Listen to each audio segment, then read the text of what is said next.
और काल का ये दाव है कि इसका नाम खंड हो जा, फिर मैं इसको अपने आप देख लूँगा। परमेश्वर कहते हैं अनंत कोटबाजी जहाँ हमने रचे सकल ब्रह्मांड, और कह कबीर मैं के करूँ यू काल करे जीव खंड।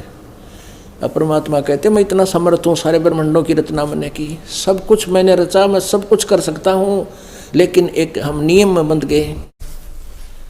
परमात्मा ने आप जी को पहले तो शिक्षित किया, ना शिक्षा की कति जरूरत ना थी।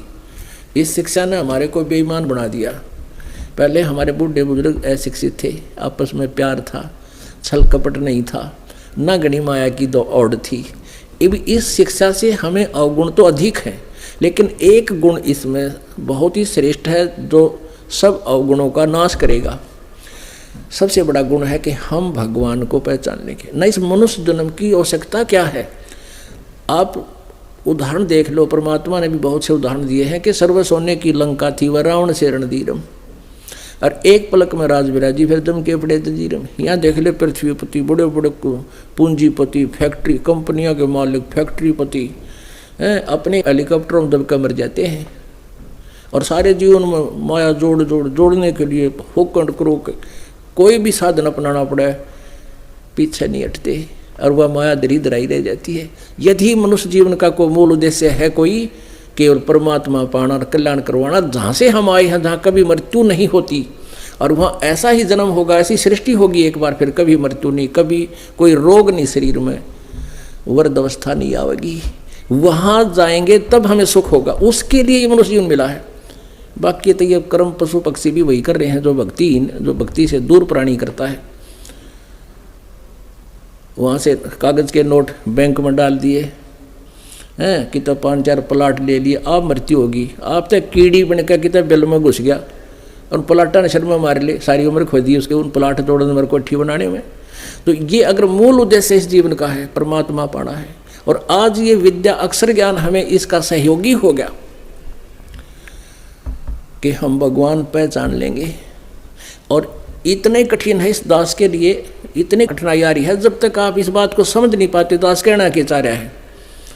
और ये भ्रमित करने वाले जो स्वार्थी संत कहलाते हैं अपने आप को, नकली, वो आपको भ्रमित करते हैं। ये दास यथार्थ ज्ञान बताने वाला एक, और वो भ्रमित करने वाले लाखों और करोड़ों।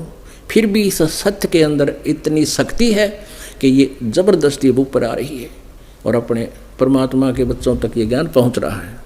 अब प्रसंग जो चल रहा है कि वो परमात्मा, वो सत्यनारायण कथा हम आपको सुना रहे हैं। वो सत्यनारायण क्या लीला करता है, वो कहाँ रहता है, उसकी महिमा लिखी कहाँ, वेदों में लिखी है। हम सभी सुनते थे, पहले भी कहते थे। तो अब उस परमेश्वर ने वेदों में भी क्लियर कर दिया, गीता में भी स्पष्ट कर दिया, गीता ज्ञानदाता ने, वेद ज्ञानदाता ने, कि उस परम अक्षर ब्रह्म के बारे में, सच्चिदानंद घन ब्रह्म के बारे में, सच्चिदानंद घन ब्रह्म की ही वाणी में विस्तार से कहा गया है। उस कबीर वाणी में जो लिखा है उस तत्वदर्शी संत ही जानता है, उससे सुनो।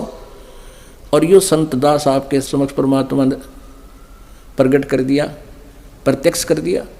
अब आपकी कमी रहेगी जब नहीं समझोगे तो, भगवान का दोष रहा नहीं। पुण्यात्माओं, परमात्मा का पाना और पूर्ण मोक्ष कराना कति आसान बात है, बिल्कुल आसान, सबसे इजी है। 2 रोटी का धंधा करना भी कठिन है, लेकिन मोक्ष बिल्कुल आसान है। कठिन क्या चीज़ है कि ये विश्वास होना कि जो साधना हम कर रहे हैं ये हमारी सही है। क्योंकि शास्त्र विधि को त्याग कर जो मनमानी पूजा करते हैं, गीता जी अध्याय नंबर 16 के श्लोक 23 अनुसार, उनकी न तो गति होती है, न कोई सुख होता है, न उनकी कोई सिद्धि होती है, यूजलेस। इस दास का उद्देश्य है कि आप जी को ये परिपक्व कर दूं कि हम जो साधना कर रहे हैं फाइनल है। फिर तो एक ऐसा मेथड है, ऐसा खजाना दे दिया परमात्मा ने, श्वास और श्वास के सिमरण का। एक श्वास की कीमत भी इतनी जबरदस्त है जिसका वर्णन नहीं कर सकते। और वो कोई भी कर सकता है, मजदूर भी कर सकता है, साहूकार भी, सेठ भी, धनी भी कर सकता है, राजा भी कर सकता है, रंक भी कर सकता है, और बहुत आसानी से कर सकता है। लेकिन हमारे ऊपर जो बाधाएं हैं, सबसे ज़्यादा बाधा हमारे ऊपर ये है कि संसार जो साधनाएं कर रहा है, जो क्रियाक्रम करता है, वो शास्त्र विधि त्याग का उस लोक वेद से कर रहा है, और हमने वो करनी नहीं। यदि हम उनको करेंगे तो हमारा नाम खंड हो जाएगा, विधि भंग हो जाएगी, हम फाउल हो जाएंगे, और फाउल होने से गेम में हम हार जाते हैं। तो हम जैसे सीता जी को एक रेखा खींच दी गई थी कि इससे बाहर मत जाना तो सुरक्षित रहेगी, और रावण आया मांगने के लिए, उसने सोचा कि क्या फर्क पड़ता है, 2 कदम रख के रेखा से बाहर आटा दे देती हूँ साधु को। जब ही बाहर गई तो कितना संकट परचेज कर लिया उसने, कितनी मुसीबत मोल ले ली। ऐसे ही ये काल है। परमात्मा ने जो रेखा खींच रखी है नियमों की, इसको ना तोड़ना, सपने में भी भंग ना होने देना। स्वप्न वैसे कहने का भाव ये, सपने में चाहे हो भी जा कोई दिक्कत नहीं। जैसे एक भगत कहता जी मैंने कभी बीड़ी नहीं पी और सपने में बीड़ी पीऊँ नाम लेने के बाद, तो सपने में नहीं टूटता। मैं कहने का भाव ये है कि इस मर्यादा को बहुत सावधानी से निभाना, फिर आप सफल आसानी से हो जाओगे। तो पूरा संसार समाज जो है उसी में रंग में रंगा हुआ है। हमारे एक परिवार में 1-2 सदस्य उपदेशी होते हैं, बाकी के उसी रंग में होते हैं। धीरे धीरे आ जाती है गाड़ी लाइन पर समय लगता है।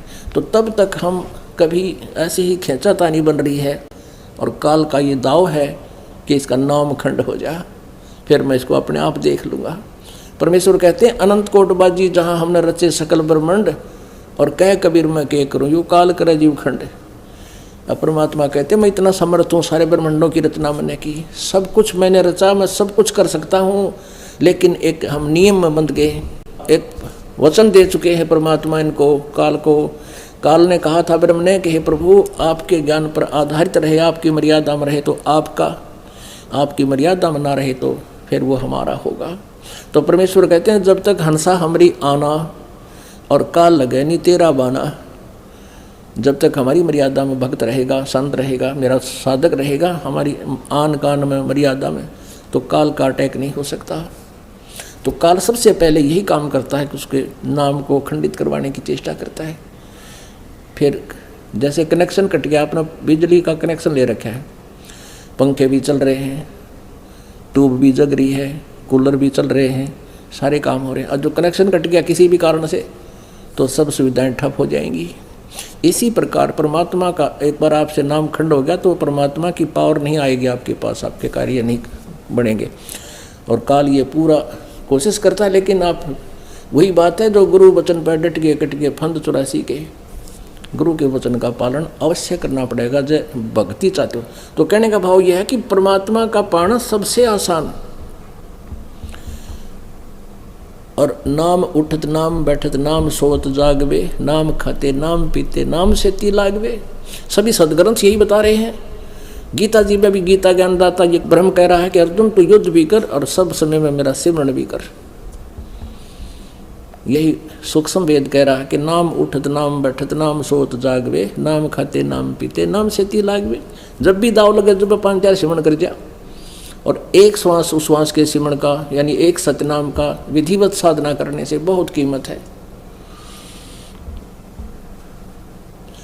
सतनाम पालड़ रंगोरी हो, तराजू के एक पलड़े में सतनाम का एक सिमरण रख दे, और 14 लोग चढ़ावे राम रंगोरी हो, और 3 लोग ये पृथ्वी और स्वर्ग और पाताल लोग पास्यंग धरे रंगोरी हो, और तो ना तुला तुलाया राम रंगोरी हो।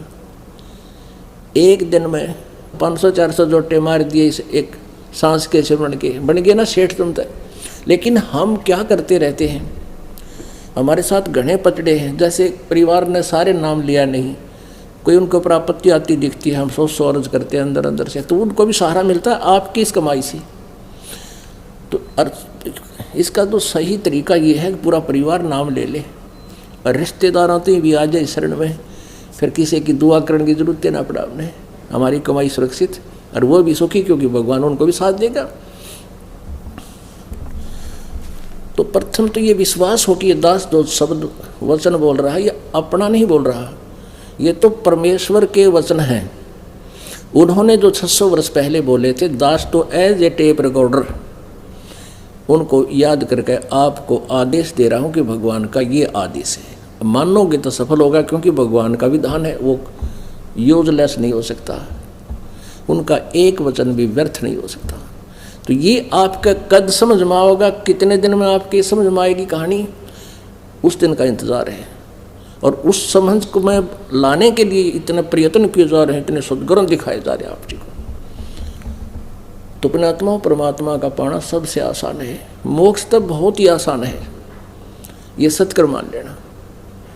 कोई बात है कोई ना, यो ज्ञान इस आपके समझ में आ जाओगा कि हमने मृत्यु तो अपनी होएगी यहाँ से, ये तो डेफिनेट है। चाहे हम राजी रहें चाहे नाराज रहें, रोएं या कैसे करें, मरना अवश्य है। लेकिन उससे पहले हम इतना भजन करें।